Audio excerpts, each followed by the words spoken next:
जय हिंद एवरीवन, सभी को आदाब, नमस्कार, सत श्री अकाल, जौहर। कैसे आप सभी? I hope all are doing great. तो आज की इस वीडियो में डिस्कस करेंगे वन डी मोशन के जितने भी पीवाईक्यू पूछ गए वो सारे पीवाईक्यू हम डिस्कस करने वाले हैं। स्पेशल वन डायमेंशन मोशन के सारे टॉपिक, जैसे क्या होता है जब आप पीवाईक्यू की बुक में पढ़ोगे तो मोशन के एक साथ सारे क्वेश्चन दे दिए जाते हैं, लेकिन हम केवल इसमें वन डायमेंशनल मोशन से रिलेटेड जितने भी क्वेश्चन पूछ रहे हैं केवल वही पढ़ेंगे। हम बिल्कुल टॉपिक वाइज चीजों को क्लासिफाई करें। वन डी मोशन अलग, टू डी मोशन अलग, टू डी मोशन में प्रोजेक्टाइल अलग, सर्कुलर अलग, वर्क पावर एनर्जी के अलग, ग्रेविटेशन का अलग, न्यूटन लॉ ऑफ मोशन के अलग, एसएचएफ के अलग। तो इसमें हम केवल वन डी मोशन के जितने पीवाईक्यू है वो सारे डिस्कस करने वाले। ठीक है, चलिए करते हैं स्टार्ट। बिल्कुल आराम से हम डिस्कस करने वाले हैं, बिल्कुल डिटेल में आपको समझाऊंगा। ऐसे नहीं कि ए बी सी डी सीधा लिख दिया, आंसर लिख दिया, नहीं बेटी। बिल्कुल पहले क्वेश्चन पढ़ेंगे फिर आराम से हम आंसर डिस्कस करें। देखिए, हाँ, एक चीज मैं आपको पॉइंट बता देता हूँ। फर्स्ट ऑफ ऑल देखिए, जब भी हम किसी क्वेश्चन को सॉल्व करते हैं तो फर्स्ट ऑफ ऑल हमें क्वेश्चन को आराम से समझना है। फर्स्ट ऑफ हमारी प्रायोरिटी होनी चाहिए फर्स्ट ऑफ ऑल कि क्वेश्चन हमें अच्छी तरह से समझ में आए। यदि हमें क्वेश्चन अच्छी तरह यदि आप समझ गए, आपको पता चल गया कि क्या क्या चीज हमें दी हुई है, क्या क्या चीज हमें फाइंड करनी है, तो ये मान लो 50% क्वेश्चन तो आपको वहीं सॉल्व होगा यदि क्वेश्चन समझ में आ गया प्रॉपर तो। ठीक है, तो इसलिए एक बार समझ में नहीं आए क्वेश्चन तो दो बार पढ़िए, कोई दिक्कत नहीं। लेकिन को पहले फर्स्ट ऑफ ऑल आपको क्वेश्चन समझ में आना चाहिए। लेकिन यदि क्वेश्चन ही समझ में आए तो आप आंसर नहीं निकाल पाओगे प्रॉपर सही थी। ठीक है, तो लैंग्वेज में चीजें ट्विस्ट की जाती है, और एनडी में तो स्पेशली लैंग्वेज में चीजें ट्विस्ट की जाती है। आंसर तो उसका सिंपल ही होता है स्पेशली। देखिए, चलिए क्वेश्चन में फर्स्ट पढ़ते हैं। क्या बोला गया हमसे? A stone is throw vertically upward. एक पत्थर को क्या करते हैं? अपवर्ड, ऊपर फेंकते हैं। जैसे मान लो यहाँ ये कोई सरफेस है, इससे हमने क्या किया, किसी ऑब्जेक्ट को क्या करें, ऊपर फेंका। A stone is throw vertically upward with an initial velocity u. उसको इनिशियल वेलोसिटी कितनी दी गई? यू इनिशियल वेलोसिटी से किसी पत्थर को ऊपर फेंका गया है। From the top of the tower of height, किसी भी टावर की टॉप हाइट से। जैसे मान लो, चलो ये इसको अब सरफेस मान मत मानो, अब इसको हमने एक टावर मान लिया। एक ये क्या है? टावर है। ये सरफेस हुई मान लो। इस टावर की टॉप हाइट से क्या हुआ है? इनिशियल वेलोसिटी यू से कोई ऑब्जेक्ट ऊपर फेंका गया है। टावर ऑफ हाइट, हाइट भी दे रखी है। हाइट हमें इस टर्म में दे रखी है 12u² अपॉन जी। कोई दिक्कत नहीं, किसी भी टर्म दे दे, हमें हाइट तो मिल ही रखी है। फिर पूछेगा which with what velocity does the stone reach the ground. तो उसने पूछा गया कि जब हमने 12u² अपॉन जी हाइट के टावर से u इनिशियल वेलोसिटी से किसी ऑब्जेक्ट को ऊपर फेंका, तो जब ये स्टोन पत्थर ऊपर से नीचे आएगा तो इसकी जो फाइनल वेलोसिटी होगी उसकी हमें वैल्यू निकालनी है। ठीक है, तो चलिए निकालते हैं। तो देखिए, आपने हमें यहाँ पे इनिशियल वेलोसिटी पता है और हाइट पता है, तो हम जानते हैं इक्वेशन ऑफ मोशन बच्चे। तो थर्ड इक्वेशन मोशन क्या होती है हमारी? V square is equal to u square plus 2as। चलिए लगाते हैं इसमें। बी स्क्वायर ये तो हमें निकालनी है, v square is equal to u square, उसने बोला है an initial velocity u from the top of the tower. ठीक है, और उसने फाइनल वेलोसिटी हमसे पूछा गया। तो देखिए यहां से क्या बोला गया, उसने ध्यान से एक पॉइंट देखिए स्पेशली यहाँ, इसने throw vertically upward with an initial velocity u. किसी भी टावर से हम किसी ऑब्जेक्ट को फेंक रहे हैं यहाँ पे। ठीक है, तो इसको पहले ऑब्जेक्ट यहाँ पे हो तो इसको हमने फेंका यहाँ पे, तो इनिशियल वेलोसिटी जो यू हमने फेंका है, ठीक है, ऊपर की तरफ हमने फेंका है, तो इसकी इनिशियल वेलोसिटी कितनी बची? जीरो हो जाएगी। इनिशियल वेलोसिटी कितनी होगी इसकी? Zero plus 2। एक्सेलेरेशन कितना हो जाएगा? जब भी हम किसी ऑब्जेक्ट को ऊपर फेंक रहे हैं तो इसका एक्सेलेरेशन होगा जी। भाई जी की रेट से ही तो वापस आएगा वो ऑब्जेक्ट। और डिस्टेंस, एस डिस्टेंस कितने बचे? 12u² अपॉन जी। ठीक है, ये होगा इसकी डिस्टेंस। ठीक है, अब देखिएगा, तो यहां से हम वैल्यू निकालते हैं तो क्या आ जाएगा? देखो value v square equal to कितना आ जाएगा? जी से एक जी ये कट जाएगा तो कितना आ जाएगा? 12×24u²। ठीक है, यदि हम ऐसे वैल्यू से वैल्यू निकाले, ये तो बी स्क्वायर की वैल्यू थी, यदि हम बी की वैल्यू निकाले तो क्या आ जाएगा? 24 का स्क्वायर का अंडर रूट करें तो अंडर रूट 24, तो 2√6 लिख सकते हैं भाई। दो दो दूनी 4, 4 6 24 बन जाएगा। हाँ 2√6u। तो फाइनल वेलोसिटी कितने से आगे टकराएगा? 2√6u से। तो ऑप्शन नंबर क्या हो जाए बेटे यहाँ पे? ऑप्शन नंबर डी हमारा करेक्ट हो जाएगा। क्लियर सभी का? आई थिंक ये क्लियर होगा सभी का। ठीक है, चलिए नेक्स्ट देखिएगा उसमें। नेक्स्ट हमारे बच्चे इसमें अब question number second. First clear भाई, सिंपल हमें इक्वेशन लगा देनी है। क्वेश्चन नंबर सेकंड, तो देखिए क्वेश्चन सेकंड में हमसे क्या बोला गया है? क्वेश्चन नंबर सेकंड में हमसे बोला गया बच्चे, ए पार्टिकल स्टार्ट्स फ्रॉम रेस्ट। एक पार्टिकल जो कि क्या होता है? रेस्ट से स्टार्ट होता है, मतलब उसकी इनिशियल वेलोसिटी कितनी है? 0 है। एक तो हमें ये गिवन है। फिर वो बोला गया एक्सेलरेट यूनिफॉर्मली फॉर 3 सेकंड। फिर वो क्या होता है? यूनिफॉर्मली मतलब कांस्टेंट, यूनिफॉर्मली वो क्या होता है? 3 सेकंड तक क्या होता है? एक्सेलरेट होता है। And then decelerate uniformly for 3 second. पहले वो 3 सेकंड तक यूनिफॉर्मली एक्सेलरेट होता है, फिर 3 सेकंड यूनिफॉर्मली डी एक्सेलरेट होता है, मतलब पहले स्पीड बढ़ती है फिर स्पीड घट जाती है। एंड कम्स टू रेस्ट, फिर बाद में रेस्ट में आ जाता है। तो पूछा गया हमसे विच one of the following displacement time graph represent the motion of the particle. तो हमसे पूछा गया कि 4 हमें ग्राफ दिए हुए, इनमें से कौन सा ग्राफ इस कंडीशन को रिप्रेजेंट करेगा कि कोई भी ऑब्जेक्ट है उसकी इनिशियल वेलोसिटी कितनी? 0 है, 3 सेकंड तक उसका यूनिफॉर्मली एक्सेलरेशन होता है और 3 सेकंड तक फिर डी एक्सेलरेशन होता है, और फिर बाद में डी एक्सेलरेशन होकर फिर वो वापस रेस्ट में आ जाता है। ठीक है, तो चलिए देखते हैं। देखिए ये यदि हम बात करें बी वाले, तो ये तो क्या हो रहा है भाई? पहले क्या हो रही है? एक्सेलरेट हो रही है, तो पहले बढ़नी चाहिए, तो ये घट रही है, तो ये तो गलत हो जाएगा। इस तरह देखो ये करीब, चलो ये पहले 3 तक बढ़ रही है, लेकिन ये तो 6 तक बढ़ रही है, ये भी गलत हो जाएगा। आपका डाउट आएगा फर्स्ट और थर्ड में, ठीक है, कि इनमें से कौन सा हुआ। तो देखिए पहले फर्स्ट को देखिए, जो हमें ग्राफ दिया हुआ बच्चे किस किस के बीच में दिया हुआ? हमें डिस्प्लेसमेंट और टाइम के बीच में ग्राफ दिया हुआ है, और डिस्प्लेसमेंट और टाइम के बीच में ग्राफ दिया हुआ है, ये किसको रिप्रेजेंट करेगा बेटे? वेलोसिटी को रिप्रेजेंट करेगा, डिस्प्लेसमेंट और टाइम के बीच में ग्राफ। अब देखिए ये 0 से 3 सेकंड तक एक्सीलरेट हो रहा है, मतलब 0 से 3 तक ये बढ़ रही है, और क्या हो रहा है? 3 से 6 तक क्या हो रहा है? फिर घट रही है। लेकिन ध्यान रखना ये डिस्प्लेसमेंट और टाइम के बीच में ग्राफ है, तो ये किसको रिप्रेजेंट करना चाहिए? वेलोसिटी को रिप्रेजेंट करा, कि मतलब इसमें according to the option number a, first graph के अकॉर्डिंग हम बात करें तो 0 से 3 तक क्या हो रही है? वेलोसिटी यूनिफॉर्मली इंक्रीज हो रही है, और फिर 3 से लेकर 6 तक वेलोसिटी यूनिफॉर्मली डिक्रीज हो रही है, एक्सेलरेशन नहीं हो रहा। क्योंकि यदि हम इस कंडीशन में यहाँ पे निकालें वेलोसिटी वैल्यू क्या? सेम है, और यदि हम एक्सेलरेशन निकालेंगे तो एक्सेलरेशन तो कितना आ जाएगा? यहाँ पे एक्सेलरेशन बेटे कितना आ जाएगा? 0 आ जाएगा, तुरंत यहाँ पे 0 आ जाएगा, तो ए भी नहीं होगा। ठीक है, क्योंकि ये डिस्प्लेसमेंट और टाइम के बीच में ग्राफ है। हाँ, यदि ये ग्राफ होता वेलोसिटी और टाइम के बीच में ग्राफ, तब आंसर हम मान सकते थे। ठीक है, नेक्स्ट अब सी ऑप्शन देख लो। देखो ये हो गया डिस्प्लेसमेंट, ये हो गया टाइम। 0 से 3 तक क्या हो रही है? वेलोसिटी भी बढ़ रही है, वेलोसिटी बढ़ेगी इससे मतलब क्या होगा? एक्सेलरेशन बढ़ रहा है, और 3 से 6 बच्चे क्या होता है? डी एक्सेलरेशन हो रहा है। ठीक है, फिर रेस्ट में आ जा रही ऑब्जेक्ट। तो ऑप्शन नंबर बेटे हमारा सी यहाँ पे करेक्ट हो जाएगा। क्वेश्चन नंबर सेकंड का ध्यान रखना, ए वाले ध्यान रखना, जो ग्राफ है वो हमें डिस्प्लेसमेंट और टाइम में दे रखा है, वेलोसिटी और यदि टाइम में देता तो आंसर हमारा ए हो सकता था, ए हो सकता था, हो जाता। लेकिन जो ग्राफ दिया हुआ वेलोसिटी, वो आपका डिस्प्लेसमेंट टाइम के बीच में ग्राफ दिया हुआ, तो ये यूनिफॉर्मली वेलोसिटी को जरूर रिप्रेजेंट कर रहा है, लेकिन यूनिफॉर्मली एक्सेलरेशन को रिप्रेजेंट नहीं कर रहा। Clear? Next question number third. Second clear ना सभी का? क्वेश्चन नंबर थर्ड को पढ़िएगा, ध्यान से पढ़िएगा, बहुत प्यारा क्वेश्चन है ये। ठीक है, देखिए क्वेश्चन थर्ड में हमसे क्या बोला गया है? ये वाला क्वेश्चन केवल लैंग्वेज की ट्विस्ट है, और कुछ नहीं है। तो हमसे बोला गया a car accelerate from rest with acceleration 1.2 metre per second square. तो हमसे बोला गया है हमारे पास क्या है? कोई एक कार है, हमारे पास क्या है? कार। भैया मान लिया हमने हमारे पास कार है, अच्छी बात है। हमने क्या मान लिया? हमारे पास एक कार है, वो क्या करे? रेस्ट से, मतलब उसकी इनिशियल वेलोसिटी कितने? 0, और वो कितना एक्सेलरेट करती है बच्चे? कितना एक्सेलरेशन से मूव करिए? 1.2 मीटर पर सेकंड स्क्वायर से। फिर बोला गया ए bus moves with a constant speed.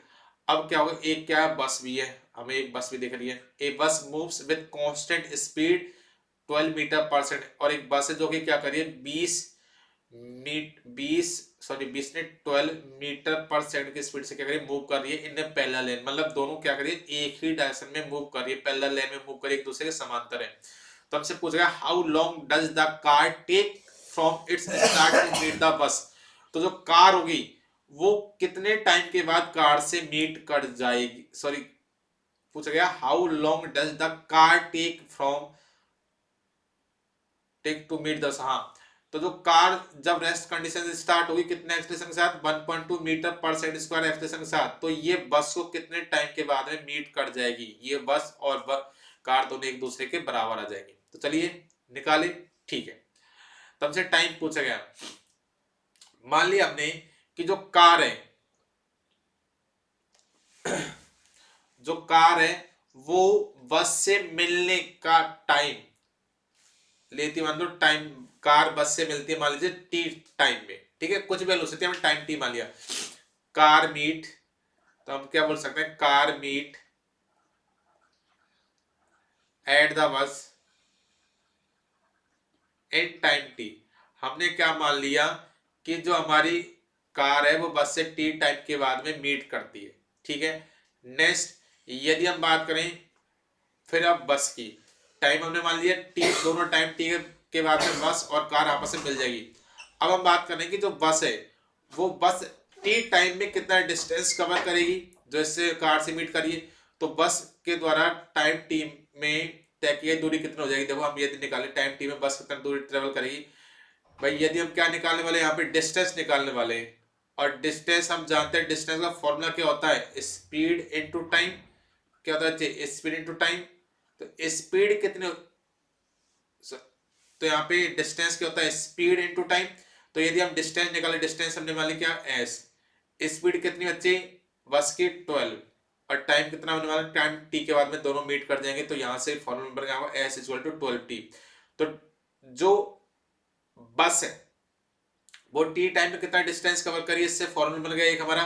यदि हम माने जो कार है वो टी टाइम में कितनी डिस्टेंस कवर करिए वो भी निकालते हैं। तो चलिए निकालते हैं, देखिएगा हमारा फॉर्मूला होता है कितना डिस्टेंस कवर, डिस्टेंस का फॉर्मूला होता है s equal to u t plus half a t square, ठीक है। तो चलिए इससे वैल्यू निकालते हैं। तो एस भाई जितना डिस्टेंस टाइम मतलब जितना डिस्टेंस कवर बस करी उतना ही कार करी, तो एस की वैल्यू हमें दी हुई है बस के लिए कितना 12t, तो एस की क्या लिख देंगे 12t इक्वल टू, यहाँ पे क्या दे रहे यू टी, लेकिन आप ध्यान रखना जो कार है वो उसकी इनिशियल वेलोसिटी कितनी बचे 0, तो यू की वैल्यू कितना 0t plus half a t square, ठीक है। तो देखो वैल्यू कितना जाएगा, इधर से 12t इधर से बचे हाफ ए टी स्क्वायर, इसको क्रॉस मल्टीप्लाई करो, दो को इधर ले जाएंगे तो बच्चे कितना आएगा 24t equal to a t square, एक टी से एक टी काट दें आपको कितना 24 इक्वल टू ए टी। और यदि हम यहाँ पे बात करें बेटे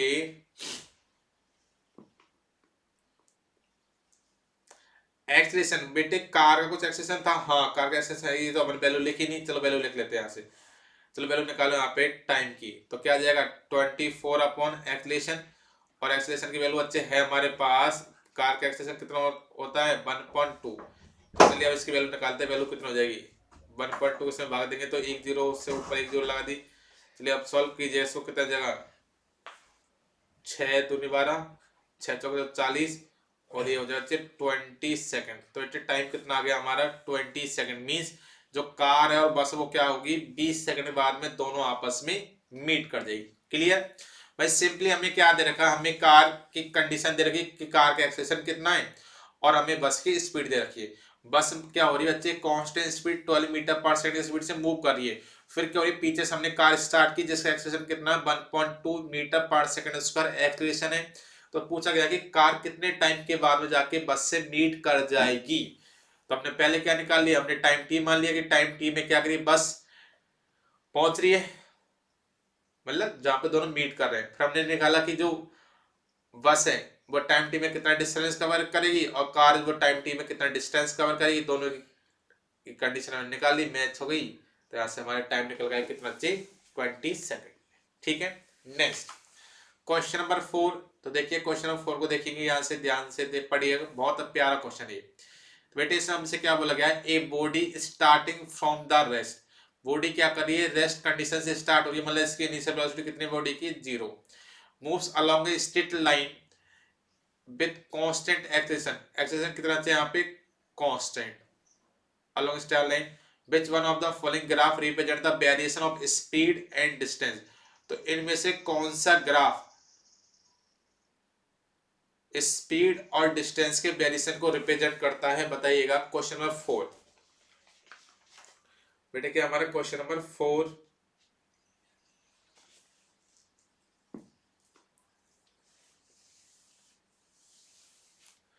देखो, आप इनसे पूछ रहे हैं, ये body starting from the rest, ठीक है, rest at initial velocity 0 and moving along a straight line with a constant acceleration, acceleration भी क्या कांस्टेंट है, तो which one of the following graph represent the variation of speed and v. तो देखो यहाँ पे अच्छे स्पीड और डिस्टेंस के बीच में ग्राफ है, तो डिस्टेंस और स्पीड के बीच में ग्राफ है, यदि हम इसमें रिलेशन देखने वाले हैं, रिलेशन क्या होगा, तो हम जानते हैं बच्चे, और हमें यहाँ पे बोला गया बच्चे जो एक्सेलेरेशन कांस्टेंट रिप्रेजेंट ये दिया हुआ है, यदि हम यहाँ पे इक्वेशन निकाले, हाँ तो बेटे यहाँ पे यदि हम इक्वेशन निकाले, कौन सी निकाले, v square equal to u square plus 2as, third equation देखो सॉल्व हो जाएगा ये। देखो बी स्क्वायर इनिशियल वेलोसिटी कितना दिया गया बच्चे 0, तो 0 का whole square plus 2a, acceleration कितना चाहिए यहाँ पे c, तो 2c s, ठीक है। एक्सेलेरेशन सॉरी सी वैल्यू थोड़ी, सी तो कांस्टेंट है यार, मेरे ये गलती होगी, तो इसको एक्सेलेरेशन ए ही मानो, सी का मानो फिर, तो ऐसा क्या वैल्यू आ गई, B square equal to 2as। बच्चे यहाँ पे बोला गया हमसे एक चीज बोली गई, कांस्टेंट एक्सेलेरेशन, एक्सेलेरेशन क्या कांस्टेंट है, 2 भी क्या कांस्टेंट, तो यहाँ से हम क्या बोल सकते हैं, B square directly proportional to S, और B is directly proportional to under root S, ठीक है।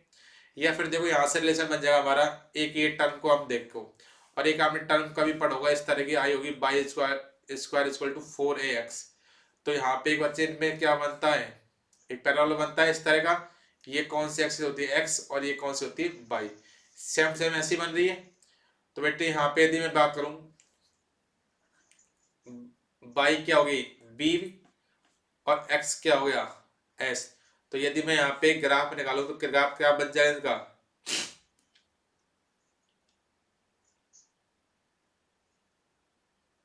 ग्राफ देखो यहाँ पे फॉर्मूला क्या है, बी स्क्वायर टू एस, यहाँ पे क्या है 4 स्क्वायर टू 4x, तो ये क्या s, ये क्या x, तो इधर तो आ जाएगा s, और बच्चे इधर जो बाई है इधर क्या आ जाएगा वेलोसिटी b, तो b में और डिस्प्लेसमेंट क्या सा ग्राफ बनेगा बच्चे, पैराबोला इस तरह का ग्राफ बन जाएगा। तो है क्या इस तरह का, हाँ बिल्कुल बच्चे, कौन सा ऑप्शन नंबर डी हमारा करेक्ट हो जाएगा, क्वेश्चन नंबर 4 का ऑप्शन नंबर डी बेटा हमारा करेक्ट हो जाएगा, ठीक है।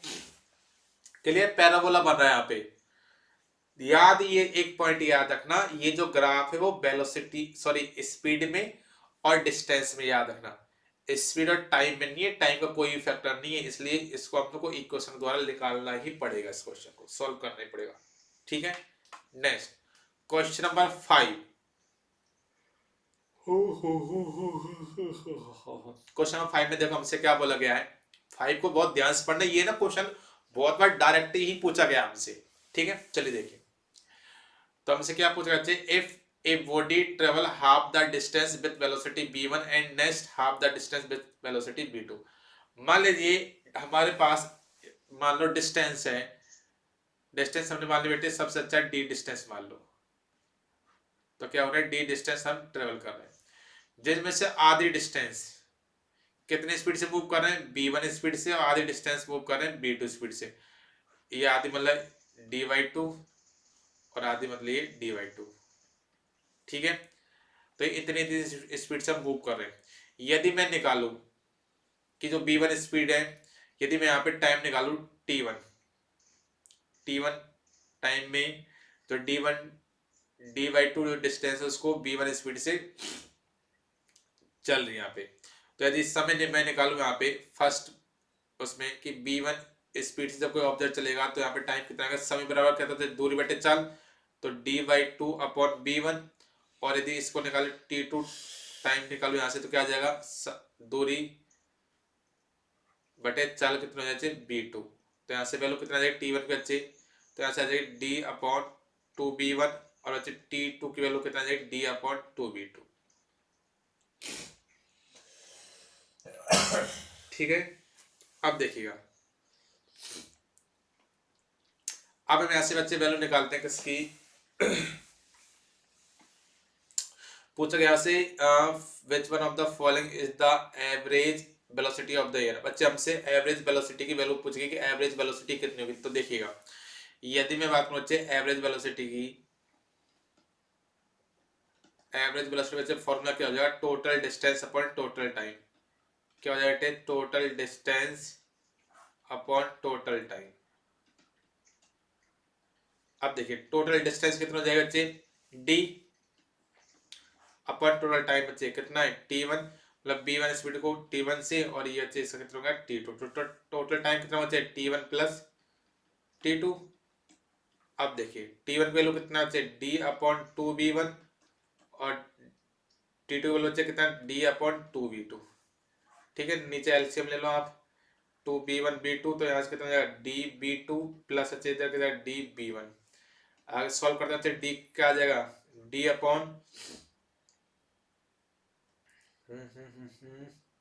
नीचे डी कॉमन ले लो बच्चे, क्या B1 प्लस B2, ये ऊपर जाए बच्चे क्या 2B1 B2। तो यहाँ से क्या आंसर आ गया हमारा बच्चे, सॉरी एक डी से डी काट दो तो क्या इतना आंसर आ गया 2B1 B2 upon B1 plus B2, ये हमारा आंसर आ जाएगा। तो यहाँ पे कहीं पे है क्या 2B1 B2 upon B1 plus B2। बच्चे ऑप्शन नंबर डी हमारा यहाँ पे करेक्ट आ जाएगा। क्वेश्चन नंबर 5 का क्या हो जाएगा, ऑप्शन नंबर डी। तो क्लियर आता है चीजें। तो इस तरह आपको बारी बारी से चीजें यहाँ पे पहले यदि सीक्वेंस आपको पता है तो इस तरह आप कर लो। और ये तो बहुत बड़ा डेरिवेशन था, 11 तो बहुत बार पढ़ा होगा, 3-4 बार आता है। तो ठीक है, जेई में, नीट में, सब में आ चुका है ये वाला क्वेश्चन। तो सीडीएस में आ चुका है, एनडी में भी आ चुका है, और 2 बार भी आ सकता है। फिर से प्यारा क्वेश्चन बहुत ही ठीक है। कोई क्वेश्चन मेरे अच्छे लगते हैं, जैसे तो ये क्वेश्चन देखो, इसमें कोई ज्यादा कुछ ऐसा खास है नहीं। यदि आपको ग्राफ का सिंपल सा नॉलेज भी है ना, तो आप आराम से क्वेश्चन कर दोगे। तो देखिए क्या बोला गया यहाँ पे हमसे, विच one of the following graphs represent uniform circular motion. In graph में से ऐसा कौन सी ग्राफ है जिसमें यूनिफॉर्म सर्कुलर मोशन लग रही है। ठीक है, या फिर पूछा गया इनमें से कौन सा ग्राफ है जो यूनिफॉर्म सर्कुलर मोशन को रिप्रेजेंट करेगा। ठीक है, अब बताइए कौन सा रिप्रेजेंट करेगा। तो यूनिफॉर्म सर्कुलर मोशन का मतलब क्या होगा, इसकी स्पीड फिक्स होनी चाहिए, कांस्टेंट स्पीड होनी चाहिए। तो देखिए यदि मैं आपको ऑप्शन नंबर 1 हो तो क्या हो रही है, इसमें पहले स्पीड क्या घट रही है, फिर बराबर, फिर बढ़ रही है। तो ये बच्चे हमारा गलत हो जाएगा। Second option number b, option number b में क्या हो रही है बच्चे, लगातार यहाँ पे वैल्यू घट रही है। तो इस कंडीशन बच्चे क्या करना पड़ेगा, किसी पर्सन को इलाज करवाना पड़ेगा। नेक्स्ट मान लो एक कोई ग्राफ इस तरह, इस तरह क्या हो रहा है, इससे पहले डिक्रीज हो रहा है, फिर क्या हो रहा है कांस्टेंट, फिर क्या हो रहा है इंक्रीज। तो ये कैसी क्वांटिटी हो जाए बच्चे, ये भी क्वांटिटी हो जाए बच्चे, कौन सी, वेक्टर। लेकिन यदि मैं बात करूं यहाँ पर डिस्प्लेसमेंट अपॉन टाइम,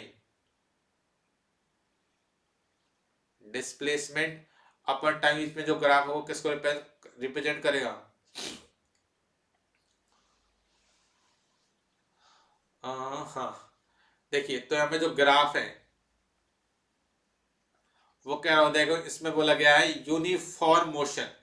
कौन सा ग्राफ यूनिफॉर्म मोशन को ड्राइव करेगा, तो ऑप्शन नंबर ए और सी तो बिल्कुल गलत है। सी में क्या होता है, सी में बच्चे क्या हो यूनिफॉर्म मोशन नहीं हो बच्चे, यहाँ पे क्या कुछ टाइम बाद बच्चे क्या हो डीएक्सलेशन हो जाएगा।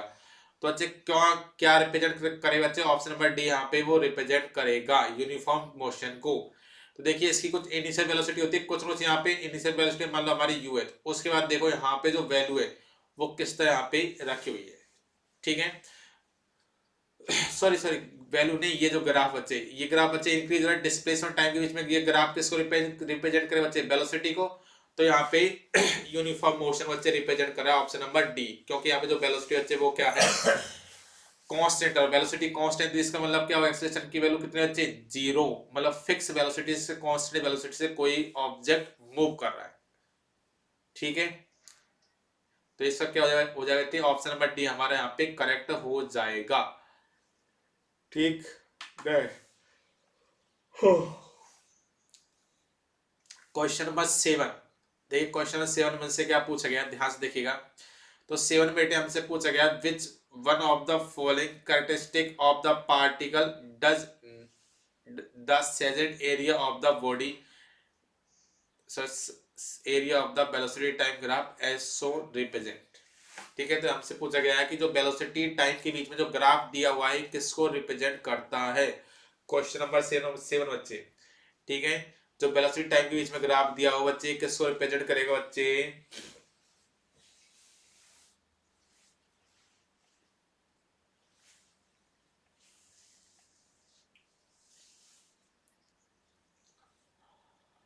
तो ये रिप्रेजेंट करता है किसको, डिस्टेंस कवर कि कितने उसने डिस्टेंस कवर की। इस पे क्वेश्चन न्यूमेरिकल भी आएंगे, लेकिन इसको पहले समझ लो कि जब भी वेलोसिटी टाइम के बीच में जो भी ग्राफ होता है वो किसको रिप्रेजेंट करता है बच्चे, डिस्टेंस की, उसने कितना डिस्टेंस कवर की। ठीक है, तो ये आपको इतना से याद रखना कि किसको कवर रिप्रेजेंट करता है डिस्टेंस को। मैं भी लिख देता हूँ बच्चे, किसको रिप्रेजेंट करेगी, डिस्टेंस को। वेलोसिटी टाइम के बीच में जो ग्राफ होगा, ठीक है, जो वेलोसिटी और टाइम का मल्टीप्लाई बच्चे डिस्टेंस उसको रिप्रेजेंट करेगा यहाँ पे ये ग्राफ। तो किसको रिप्रेजेंट करे बच्चे कि उसने कितना डिस्टेंस कवर किया, डिस्टेंस कवर्ड को। ठीक है, क्लियर सभी का आ रहा होगा आई थिंक समझ में। क्वेश्चन नंबर 7 का, 7 में हमने एक और चीज पढ़ी थी, हाँ, तो एक पॉइंट डायरेक्ट याद रख लेना इसको था कि वेलोसिटी और टाइम का जो प्रोडक्ट होता है वो क्या होता है, डिस्टेंस। तो वेलोसिटी टाइम का जो ग्राफ है वो रिप्रेजेंट करे बच्चे डिस्टेंस को रिप्रेजेंट करता है। क्लियर।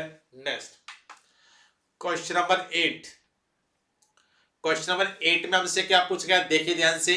क्वेश्चन नंबर 8 में हमसे पूछा गया बेटे, the position time graph for a motion of a body is given below, which one of the following is depicted by the growth। तो यहाँ पे हमें ग्राफ के बारे में बताना बच्चे, ये जो किस किस के बीच में ग्राफ बेटे, यहाँ पे ये, तो यहाँ पे ग्राफ है पोजीशन और टाइम के बीच में ग्राफ है। तो बेटे ये इंक्रीज हो रहा है तो इसकी वेलोसिटी क्या है, कांस्टेंट है, या फिर पूछे एक्सेलेरेशन कितना हो जाएगा बच्चे इसका, 0। तो देखो यहाँ पे क्या बोला है, positive acceleration, negative acceleration, zero acceleration, none of the. तो बच्चे क्या हो जाएगा, इसका ऑप्शन नंबर सी हमारा करेक्ट हो जाएगा क्वेश्चन नंबर 8 का। क्यों, क्योंकि जब डिस्प्लेसमेंट टाइम के बीच में जो ग्राफ है वो क्या है, कांस्टेंट है। ग्राफ कांस्टेंट है तो इसकी जो वेलोसिटी है भाई, डिस्प्लेसमेंट टाइम के बीच में ग्राफ किसको रिप्रेजेंट करे, वेलोसिटी को। तो एक ग्राफ किसको रिप्रेजेंट कर रहा है, इसकी क्या वेलोसिटी क्या है, कांस्टेंट है। और यदि वेलोसिटी कांस्टेंट है तो एक्सेलरेशन कितना हो जाएगा बेटे, 0। ठीक है, यदि वेलोसिटी की वैल्यू 0 है तो एक्सेलरेशन की वैल्यू भी कितना हो जाएगी, 0 हो जाएगी। दोनों एक दूसरे के डायरेक्टली प्रोपोर्शनल होते हैं। क्लियर। तो इसके बेटे क्या हो जाएगा, ऑप्शन नंबर सी हमारा करेक्ट हो जाएगा। ठीक है, नेक्स्ट अब बात करते हैं हम क्वेश्चन नंबर 9। 9 पे चलते हैं कि 9 में हमसे क्या पूछा गया है। तो देखिए क्वेश्चन नंबर 9 में हमसे क्या पूछा गया है। तो हमने बोला गया बच्चे, if D denote the distance, यहाँ पर जो स्मॉल डी है वो किसको डिनोट करेगा बच्चे, डिस्टेंस को रिप्रेजेंट कर रहा है। ठीक, फिर पूछा गया है cover by an car in time t and second. तो कोई भी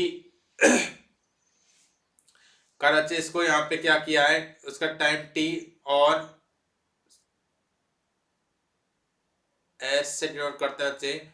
इसमें देखिए ध्यान से तो हमसे बोला गया है बच्चे, if d denotes the distance covered by a car in time t and second as displacement, the displacement by the car during the same time then. जैसे बोला गया बच्चे, जो टाइम टी और एस जो डिनोट किसको, displacement by the car during the same time उसको represent करा तब डी एन। देखो हम जानते हैं दो चीजें होती है बच्चे, डिस्टेंस और डिस्प्लेसमेंट। हम जानते हैं बच्चे जो डिस्टेंस है उसकी वैल्यू, ठीक है, सब तरह से डिस्टेंस वैल्यू,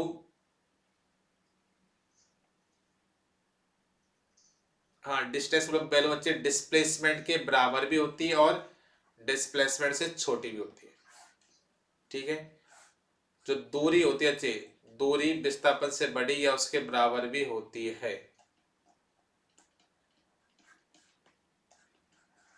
ठीक है, तो एक पॉइंट काम आएगा बच्चे तो डिस्टेंस होगी बच्चे वो क्या होगी, डिस्प्लेसमेंट से इक्वल या उससे ज्यादा ग्रेटर देन। तो क्या हो जाएगा यहाँ पे ऑप्शन नंबर सी हमारे यहाँ पे करेक्ट हो जाएगा। ठीक है, तो डिस्टेंस और डिस्प्लेसमेंट दोनों एक दूसरे के बराबर होंगे, बराबर तो होते हैं, लेकिन ध्यान रखना जो डिस्टेंस है बच्चे वो डिस्प्लेसमेंट से ज्यादा वैल्यू होती है। ठीक है भाई, दो चीजें डिस्टेंस और डिस्प्लेसमेंट। तो डिस्टेंस क्या होगी, बड़ी वैल्यू, डिस्प्लेसमेंट छोटी वैल्यू। इस तरह में स्पीड और वेलोसिटी हमने पढ़ा था। ठीक है, स्पीड में क्या आता है, स्पीड के मैग्नीट्यूड आता है, जबकि जो वेलोसिटी है उसमें मैग्नीट्यूड के साथ साथ में वो डायरेक्शन को रिप्रेजेंट करता है, डिस्प्लेसमेंट। लेकिन डिस्टेंस हमेशा केवल एक वैल्यू को रिप्रेजेंट करता है। ठीक है, तो सिंपल एक पॉइंट याद रखना कि डिस्टेंस की वैल्यू हमेशा डिस्प्लेसमेंट से बराबर या उससे ज्यादा होती है। ठीक है, तो डी जो डिस्टेंस है वो बच्चे डिस्प्लेसमेंट के इक्वल हो सकते हैं या फिर हमेशा ज्यादा होगी। इक्वल कब होगी, जब भी कोई ऑब्जेक्ट स्ट्रेट लाइन में मोशन करेगा तो उस कंडीशन पे डिस्टेंस और डिस्प्लेसमेंट दोनों की वैल्यू क्या हो जाएगी, सेम हो जाएगी। लेकिन यदि पूछा किसकी वैल्यू ज्यादा होगी एक्चुअल में, वैसे जनरली तो डिस्टेंस की वैल्यू हमेशा डिस्प्लेसमेंट से ज्यादा होती है जनरली। ठीक है, चलिए तो ये क्वेश्चन तो सिंपल हो गया हो, क्लियर, कोई दिक्कत नहीं इसमें। तो सिंपल आपको रिलेशन पता होना चाहिए कि डिस्टेंस वैल्यू हमेशा डिस्प्लेसमेंट से ज्यादा होती है। Next question number 10। अब क्वेश्चन नंबर 10 को देखिए ध्यान से पढ़िए, क्वेश्चन में बहुत अच्छा लॉजिक दिया हुआ है। चलिए देखते हैं क्वेश्चन में क्या बोला गया हमसे। क्वेश्चन में हमसे बोला गया the motion of a particle is given by straight line in the graph given above draw with the displacement x and time t। तो अच्छे डिस्प्लेसमेंट x और टाइम t के बीच में ग्राफ दिया, पूछ रहे विच one of the following statement is correct. तो अच्छे किसको रिप्रेजेंट करें, कांस्टेंट वेलोसिटी को या फिर बोल दो जीरो एक्सेलरेशन को। तो देखो यहाँ पे ऑप्शन नंबर क्या पूछा था, velocity of the particle is uniform. क्या वेलोसिटी पार्टिकल यूनिफॉर्म है, बिल्कुल यूनिफॉर्म है। सेकंड बोला गया the velocity of the particle is non uniform, non uniform नहीं बल्कि बिल्कुल सीधी जा रही, तो यूनिफॉर्म है। ठीक है, वेलोसिटी पूछा उसने। The speed is uniform and the particle is moving on a circular path. नहीं बेटे नहीं, ऐसे नहीं। तो क्वेश्चन नंबर 10, 10 क्या हो जाती है, क्वेश्चन 10 का यहाँ पे जो पार्ट जो ये जो हम सीधी रेखा खींची बच्चे, ये क्या किसको रिप्रेजेंट करा चाहिए, इस पार्टिकल के यूनिफॉर्म में बच्चे कि हम हमारा जो पार्टिकल जो वेलोसिटी बच्चे वो क्या हो गई, यूनिफॉर्म हो गई। ठीक है, तो यहाँ पे यहाँ से टिक क्या ऑप्शन से आ जाएगा हमारा, ऑप्शन नंबर ए बेटा हमारा आपसे करेक्ट हो जाएगा। The velocity of the particle is uniform. जो पार्टिकल की बच्चे जो वेलोसिटी बच्चे वो क्या है, यूनिफॉर्म है। ठीक, कारण का वेग क्या है बच्चे, एक समान है।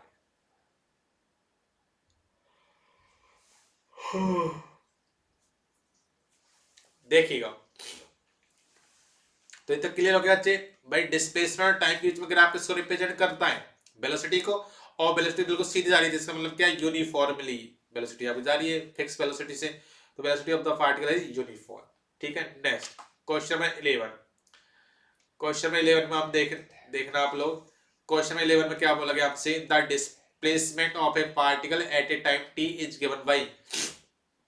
तो हमें डिस्प्लेसमेंट दिया बच्चे एक्स, जे और के फॉर्म में हमसे पूछ गया where a b c are positive constant. A b c क्या है हमारे पॉजिटिव कांस्टेंट है। देन द पार्टिकल, थर्ड जुकाम हो गई यार, कुछ है नहीं, चलो देखते हैं। तो देखो यहाँ पे हमें डिस्प्लेसमेंट दे रखा कितना, एक्स एक्चुअल बच्चे कितना देखा, A I cap plus B T J cap plus C Y two T square K cap. यदि मैं यहां से क्या निकालू, वेलोसिटी हो, वेलोसिटी कैसे निकालेगी, rate of change of displacement per unit time. तो जब भी डिस्प्लेसमेंट टाइम का भागने क्या आ गया वेलोसिटी। तो चलिए निकालते हैं इसकी वेलोसिटी का फॉर्मूला क्या हो जाए, ए कांस्टेंट है तो ये टर्म तो जीरो हो जाएगी। इसको देख तो क्या आ जाएगी, बी जे कैप प्लस टी स्क्वायर आ गया। तो स्क्वायर जो वैल्यू आएगी उससे नीचे टू कर जाए तो कितना, सी टी के कैप।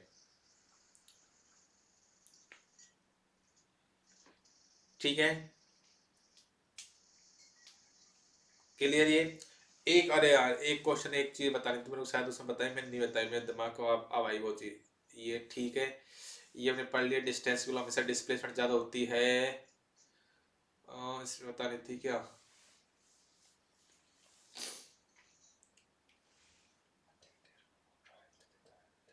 हाँ इसमें बता दिए 4x वाला हाइपरबोला।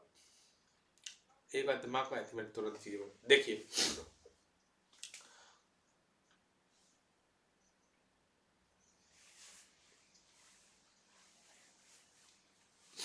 देखो हमारे पास वेलोसिटी की इक्वेशन क्या आ गई थी, बी जे cap plus c t k cap, ये आगे वैल्यू। और एक हम इक्वेशन ऑफ मोशन से भी जानते हैं वैल्यू क्या होती है बच्चे। इक्वेशन ऑफ मोशन से एक और वैल्यू होती थी बच्चे, फर्स्ट इक्वेशन ऑफ मोशन क्या होती है, v equal to u plus a t. तो बच्चे यहाँ से पूछा गया है बच्चे हमसे कि देन द एक्सेशन, बच्चे एक्सेशन किसके अलॉन्ग हो रहा है, एक्सेशन की वैल्यू क्या आती है यहाँ पे सी, और किसके अलॉन्ग हो रहा है के। तो देखो यहाँ पे एक्सेशन अलॉन्ग के डायरेक्शन, तो यहाँ पे एक्सेशन हो रहा है के डायरेक्शन के अलॉन्ग। या फिर और आप इसको सॉल्व करोगे तो यहाँ से ये तो वैल्यू आ गई वेलोसिटी की, मैं यहाँ से वैल्यू निकालो यदि एक्सेशन की, तो क्या आ जाए बच्चे, एक्सेशन क्या हो जाए बच्चे, rate of change of velocity with respect to time. चलिए निकालते हैं इसका डेफिनेशन करते हैं, ये तो कांस्टेंट हो गया तो इसके वैल्यू हो गई 0। इसको करते हैं बच्चे कितना होगा सी के कैप, तो एक्सेशन की वैल्यू बच्चे क्या है सी के कैप है इसकी वैल्यू, ठीक है। सी क्या है, कांस्टेंट है, पॉजिटिव, ठीक है। Next question number 12।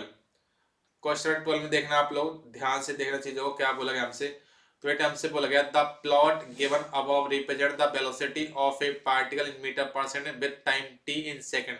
हमें यहाँ पे वेलोसिटी और टाइम के बीच में ग्राफ दिया हुआ है, वेलोसिटी किसमें मीटर पर सेकंड में, टाइम कितने सेकंड में।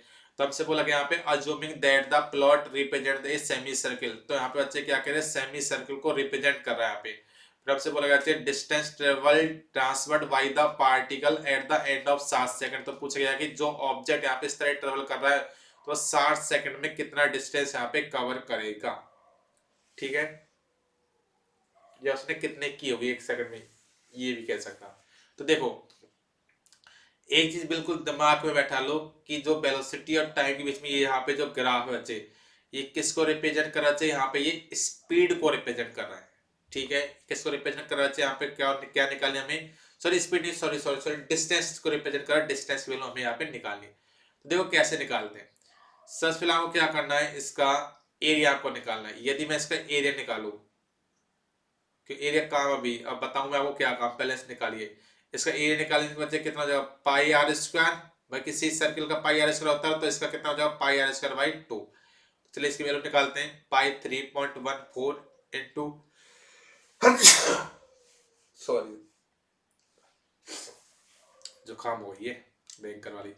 देखो रेडियस, देखो यहां से लेके यहां तक सेमी सर्कल है, तो ये पूरी वैल्यू कितने बच्चे 7, लेकिन जो 7 वैल्यू बच्चे वो वैल्यू हो गई डायमीटर की 7 मीटर। हमको यहाँ पे निकाली मतलब रेडियस, तो रेडियस हम जानते हैं क्या होते हैं, डायमीटर के आधे इक्वल, तो कितने हो जाए बच्चे यहाँ से 3.5, इसको बच्चे 7/2 बच्चे कितना हो जाएगा 3.5 मीटर। तो पाई आर कितना हो जाता है 3.5 का होल स्क्वायर बाई 2, ठीक है। तो ये हमारे यहाँ से वैल्यू आ जाएगी, ठीक है। तो यहाँ से एरिया कितना निकलेगा, देखो एरिया मैं निकालता हूँ, एरिया कितना निकलेगा, देखा दीजिए मफलर को, मफलर दीजिए, मफलर जुकाम हो रही है यार।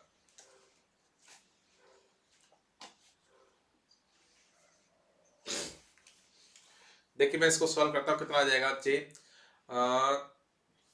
3.5 का होल स्क्वायर, 3.5 इंटू 3.5 12.25 आ गया, इंटू 3.14 कितना का 38 में भाग देंगे बच्चे 2 का कितना आ जाएगा 19, तो 19.2 के आसपास वैल्यू आ रही है 19.2, ठीक है।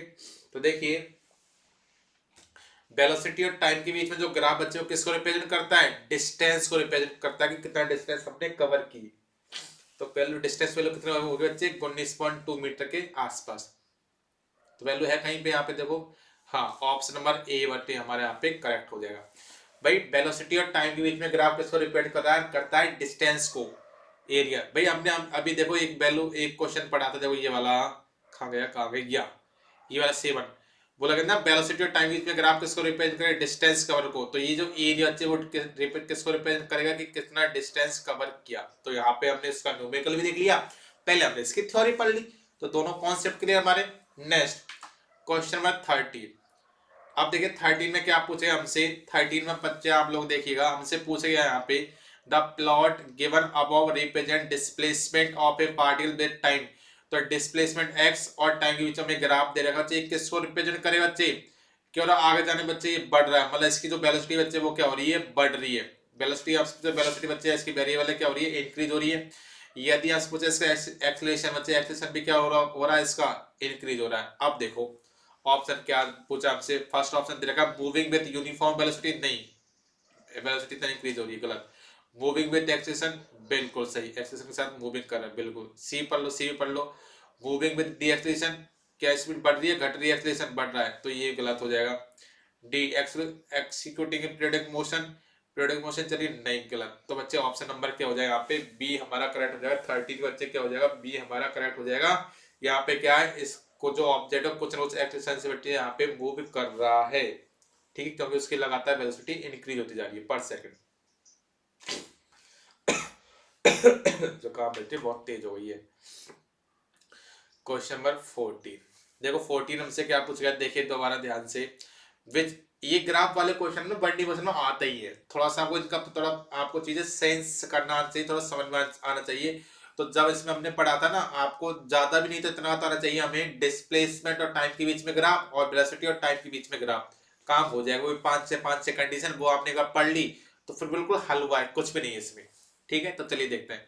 तो हमसे यहाँ से बोला गया है क्वेश्चन में, हमें क्या बोला, क्वेश्चन पढ़िए पहले हम। Which one among the following situation is best represent by the velocity time plot so above. तो जो हमें वेलोसिटी टाइम का जो ग्राफ दिया हुआ है किसको रिप्रेजेंट करते हैं, यहाँ पे देखो ऊपर बच्चे वेलोसिटी और नीचे बच्चे टाइम, किसको रिप्रेजेंट करना चाहिए। एक तो देखो ये वेलोसिटी यहाँ से स्टार्ट हो रही है, तो जो इनिशियल वेलोसिटी वेलोसिटी बच्चे उसकी वैल्यू 0 तो नहीं है, वेलोसिटी कुछ ना कुछ वैल्यू तो है, ये तो हमें पता चल गया। नेक्स्ट, ये बच्चे क्या टाइम के साथ बच्चे क्या हो रही है, इसमें वेलोसिटी कम हो रही है, जैसे हम टाइम बढ़ा रहे हैं जब आगे बढ़ते जाते हैं हमारी वेलोसिटी कम होती जा रही है, तो बच्चे क्या हो रही है, यहाँ पे वेलोसिटी डिक्रीज हो रही है, ठीक है। और यदि वेलोसिटी डिक्रीज हो रही है बच्चे, वेलोसिटी डिक्रीज हो रही है, तो इसके रेस्पेक्ट देखो अब ऑप्शन क्या क्या आ जाएगा। देखो question number, option number first में क्या होगा, uniform motion of a particle on a circle, uniform motion of a particle in circle, circle में वृत्त में एक कण की समान रेखी गति, नहीं, किसको रिप्रेजेंट नहीं करेगा, ऑप्शन नंबर 1 गलत हो जाएगा। सेकंड क्या बोला गया है, एक्सीलरेट, भाई ये तो घट रही, तो डी एक्सीलरेट करेगा, तो एक्सीलरेट तो करेगा नहीं, तो बी भी गलत हो जाएगा। सी देखो, सी में हमसे बोला D accelerate motion of a particle with has an initial non zero velocity, बिल्कुल सही। इसकी इनिशियल अच्छी वेलोसिटी कितनी होगी, 0 है, नॉन जीरो, नॉन जीरो, क्योंकि यहाँ पे कुछ वेलोसिटी है। और डी में क्या बोला हमसे, the acceleration motion of a particle which has no initial velocity, no initial velocity, velocity इस पास है इनिशियली, तो यहाँ पे ऑप्शन नंबर सी हमारा करेक्ट हो जाएगा 14 में, ऑप्शन नंबर सी। क्लियर, चलिए next question number 15, question number 15 देखिए, क्वेश्चन नंबर 15 में हमसे क्या पूछा गया है, तो हमसे बोला गया बच्चे, अरे भैया जो खम्बा है आज तो 15 बच्चे हमसे बोला गया है, if the distance S covered by a moving car in rectilinear motion with speed b in time t is given by s is equal to bt, then the car undergoes, बच्चे यहाँ पे हमें रिलेशन दिया गया बच्चे s is equal to bt, और क्या क्या बोला गया, देखो if the distance s, distance दी हुई s covered by moving car in rectilinear motion, rectilinear motion ये सबसे बड़ा काम है, को क्या बोला, रेक्टिलिनियर मोशन बोला गया है। रेक्टिलिनियर मोशन मतलब सरल रेखीय गति, मतलब एक ही रेखा में क्या कर रहा है, मोशन कर रहा है, ठीक है।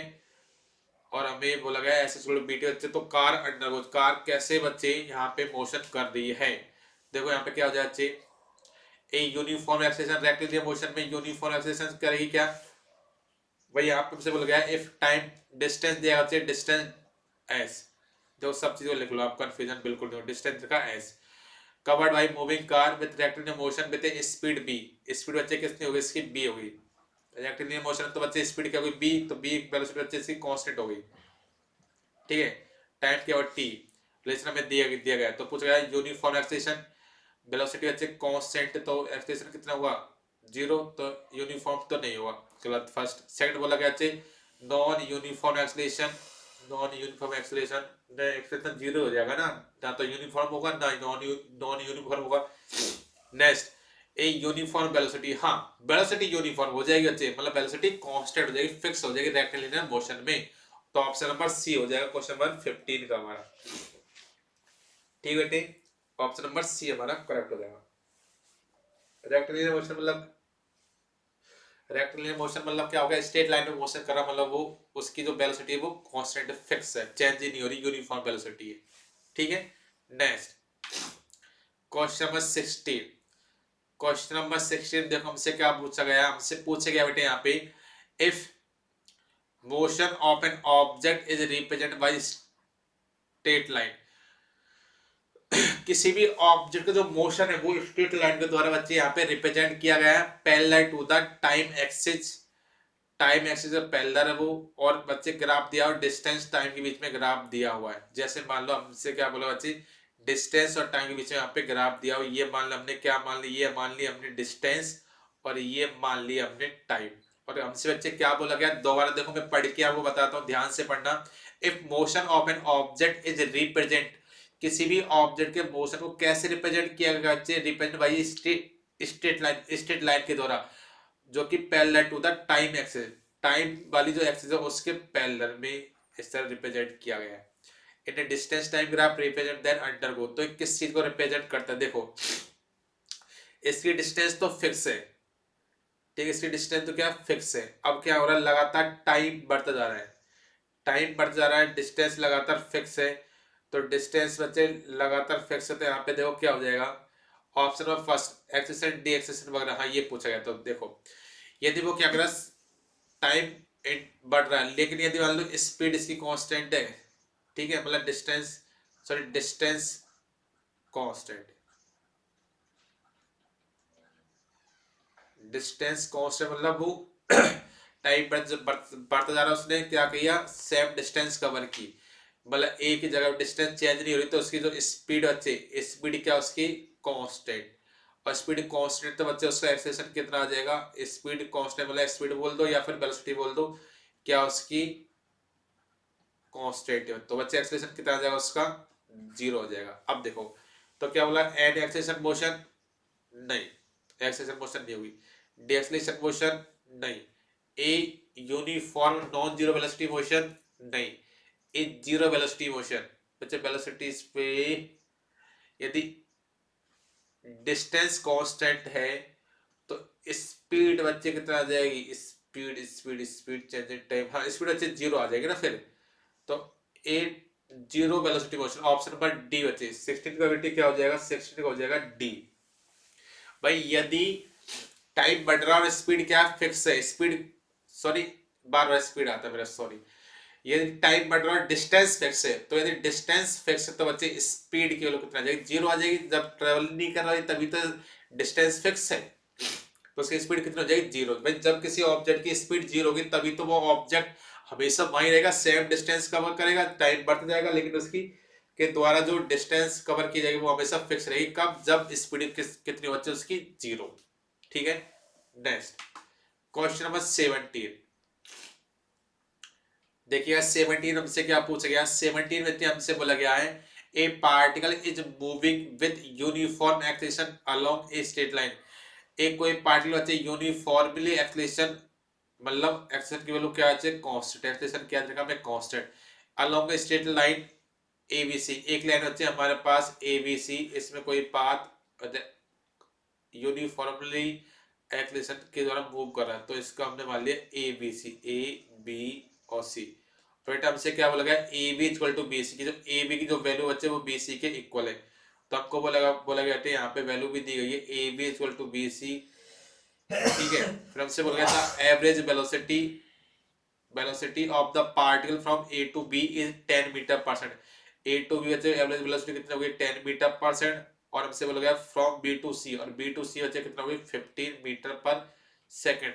तो हमसे पूछे गया बच्चे यहाँ पे the average velocity for the whole journey from a to c in metre per second, तो बच्चे इसकी जो एवरेज वेलोसिटी होगी ए टू सी की वो कितनी होगी, वो हमें यहाँ पे निकालनी है। ठीक है, तो चलिए निकालते हैं।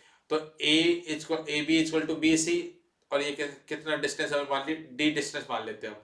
ठीक है, अब देखिए हमें क्या निकालना है यहाँ पे, हमें निकालना है यहाँ पे एवरेज वेलोसिटी, तो चलिए निकालते हैं एवरेज वेलोसिटी। एवरेज वेलोसिटी कैसे निकालते हैं, total displacement upon total time, ऐसे तो निकालते हैं।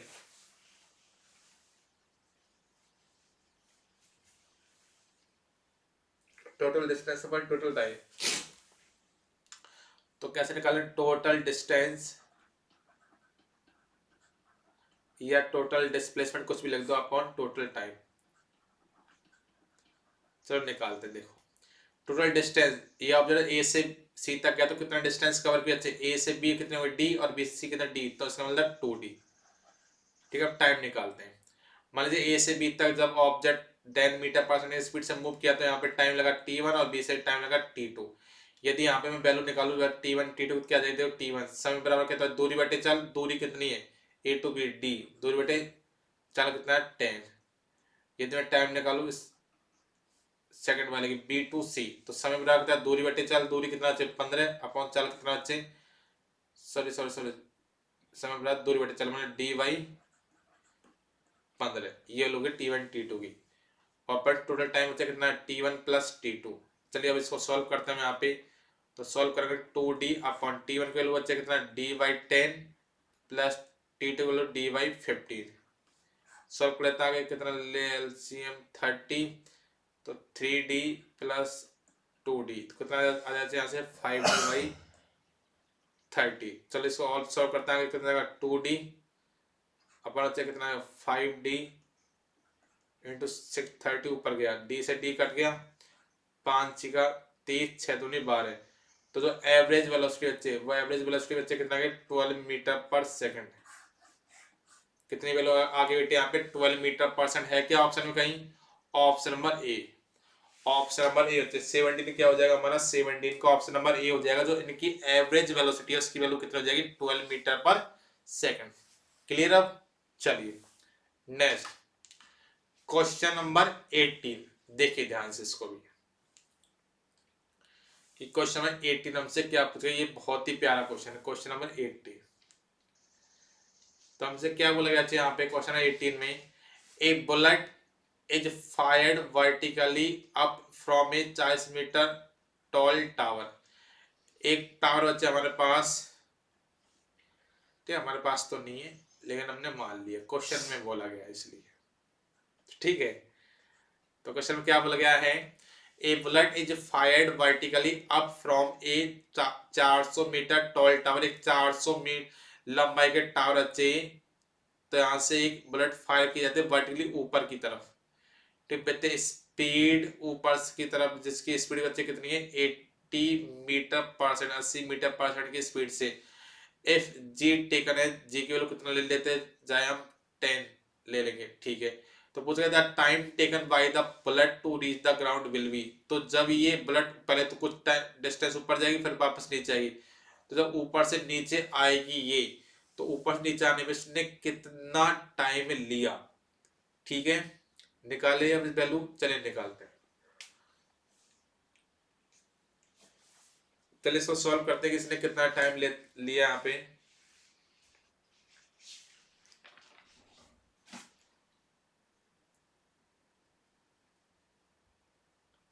देखिए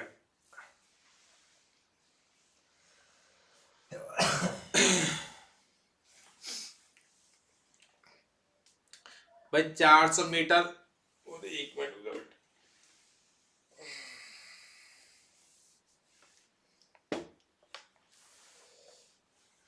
इतनी बढ़ गई ना कि देखो 400 मीटर टॉल टावर था, इससे ऊपर किसी ऑब्जेक्ट को हमने 80 मीटर पर सेकंड की स्पीड से ऊपर फेंका, तो वापस जब आएगा ये घूम के तो कितनी स्पीड होगी, ये हमसे पूछ रहा है बुलेट की। तो चलिए निकालते हैं।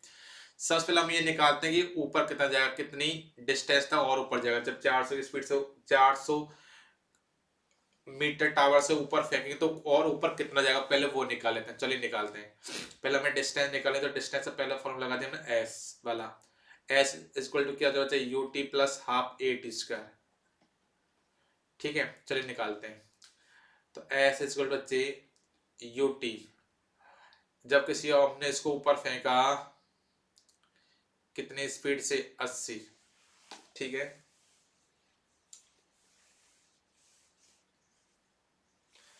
80 से फेंकेंगे इसको, लेकिन इसका भैया कुछ एक्सेशन दे रखा क्या, एक्सेशन 10 मानेंगे, टी टाइम तो दे नहीं रखा, नहीं पहले ये नहीं निकलेगा, पहले कुछ और निकालते हैं।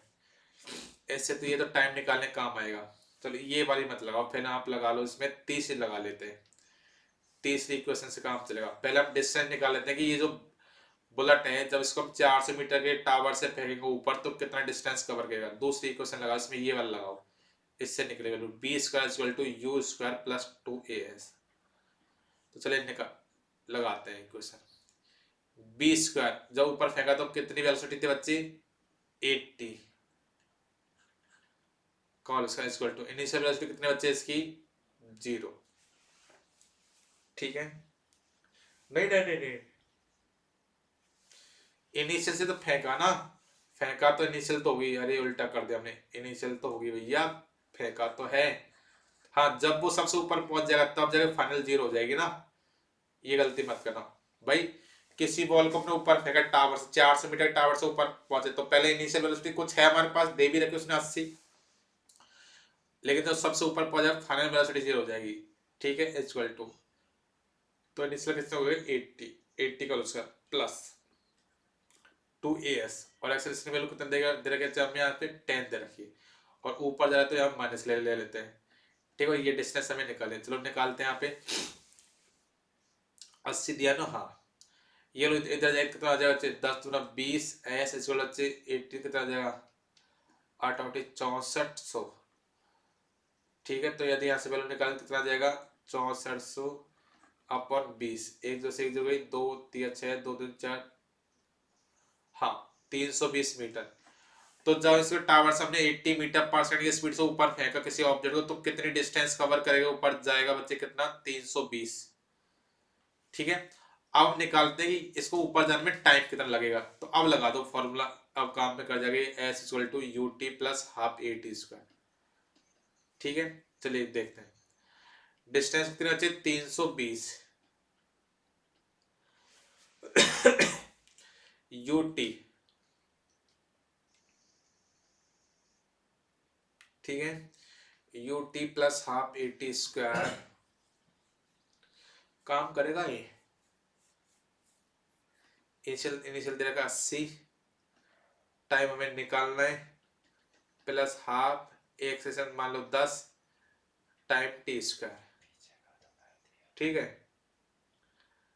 हाँ हाँ हाँ हाँ, आज देखिए इसमें वैल्यू निकालते हैं इसकी, पर इसमें टी स्क्वायर आ जाएगा, फिर इसने तो इससे ना वो क्वालिटी की इक्वेशन बन जाएगी, फिर वो रूट वगैरह वो बहुत सिस्टम हो जाएगा, इसको हटाओ, इतना लंबा नहीं करेंगे हम, और सिंपली करो। इसमें हम टाइम कैसे निकाल सकते हैं, ये वाली इक्वेशन तो टाइम की लगेगी नहीं, थर्ड वाली फर्स्ट लगा लो, फर्स्ट से काम चल जाएगा इसमें।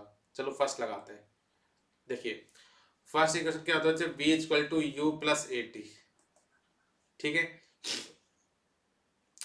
फाइनल वेलोसिटी 0, इनिशियल वेलोसिटी 80, ये ऊपर जा रहा था माइनस, एक्सेशन में लोग एक्सेशन कितना 10, यहाँ पे टाइम निकालो, ये इधर जाए बच्चे कितना हो जाएगा 10 टी इक्वल बच्चे 80, तो टाइम आ गया यहाँ पे 8 सेकंड पे, सेकंड में टाइम आएगा, हाँ यहाँ पे। तो यहाँ से क्या चीज निकल के आ गई कि जब ये ऑब्जेक्ट नीचे से ऊपर जा रहा है तो कितने हाइट पे जा रहा है, 320 मीटर हाइट पे जाएगा, और कितना मिनट टाइम में जाएगा, 8 सेकंड में। ये तो टाइम निकला है। अब हम क्या देखने वाले हैं कि जब ये ऑब्जेक्ट इतनी हाइट पे 400 प्लस 300 मतलब 400 3 720 मीटर की हाइट से जब ऊपर से नीचे आएगा यहाँ तक, तो ये कितना टाइम कवर करेगा, वो टाइम निकाल लो, फिर उसमें इसको जोड़ दो, टोटल टाइम आ जाएगा। तो चल निकालते हैं टोटल टाइम कितना आ जाएगा यहाँ पे। ठीक है, देखिए तो यदि मैं यहाँ पे वैल्यू निकालो चाहिए, देखो s equal to u t plus half a t square, अब इसको लगा लो, अब इससे निकल आएगा वैल्यू। देखो डिस्टेंस बच्चे, डिस्टेंस कितना हो जाएगा बच्चे टोटल, अब यहाँ से यहाँ तक निकालो, ऊपर से नीचे तक आएगी, डिस्टेंस हो जाएगी 4 plus 320, 4 720 meter equal to u. बच्चे जब ये यहाँ से हम इसको नीचे फेंक रहे हैं तो नीचे में बैलेंस बच्चे कितना हो जाएगी 0। ठीक है, प्लस हाफ एक्शन कितना मानेगा बच्चे, ऊपर से नीचे रहा तो पॉजिटिव मानेगा, वैल्यू कितना दे रखे हमने, क्वेश्चन बोला गया 10 हमें मान लेंगे जिससे कैलकुलेशन सिंपल हो जाए। और टाइम टाइम तो बेटा हमें यहाँ पे निकालना है, ठीक है। तो कितना हो गया देखो 720 इक्वल बच्चे 2 का भाग, ये तो वैल्यू हट गई 0 से 2.5t, और टी के लिए यहाँ से कितना आ गया बच्चे 720/5। चलो वैल्यू निकालो कितना आ जाएगा, यहाँ से 5 का भाग दिया,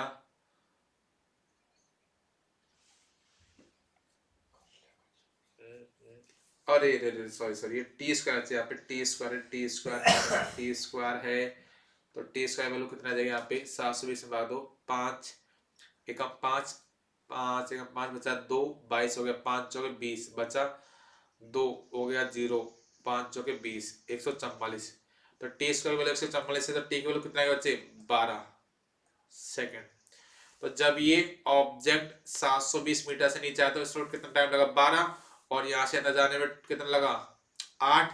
तो टोटल टाइम जब हमने इसको फेंका बुलेट को टावर से तो कितना लगा, पहले 8 लगा ऊपर जाने में, फिर ऊपर बिल्कुल 720 से आने में 12 और लगा, तो कितना बचा टोटल, कितना टाइम लगा इसको 20 सेकंड। तो ऑप्शन नंबर सी बेटा हमारे यहाँ पे करेक्ट हो जाएगा। क्लियर सभी का, आई होप यहाँ तक क्लियर होगा। मैं एक बार समरी बताता हूँ इसके कि हमने क्या किया। देखो हमें क्या बोला था, हमें बोला था कि 400 मीटर हाइट का टावर है, उसके ऊपर से किसी भी ऑब्जेक्ट को हम क्या कर रहे हैं 80 मीटर की स्पीड से फेंक रहे हैं।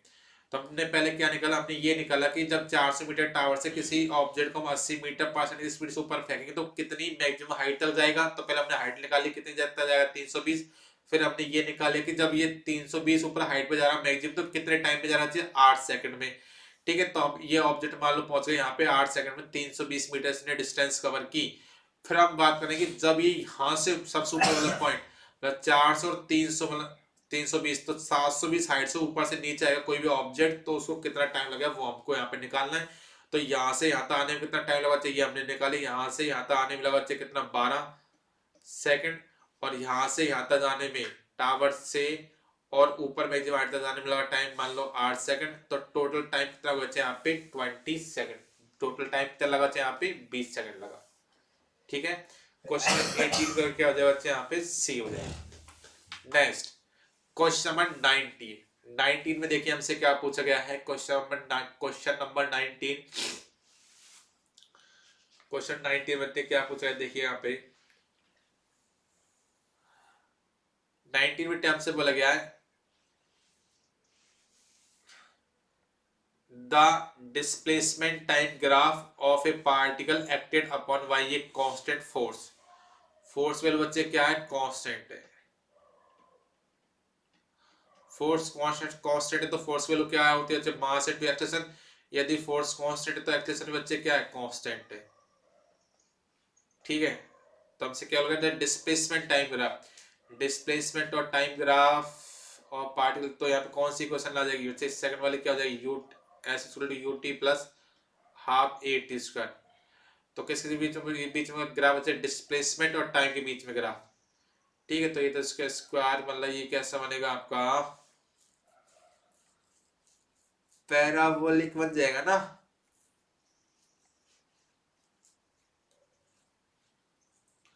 क्वाड्रेटिक रिलेशन बन गया है। तो भाई पैराबोला में क्या होता है, बाई स्क्वायर टू 4x, तो क्वाड्रेटिक होता है स्क्वायर में, ये भी स्क्वायर बन गया।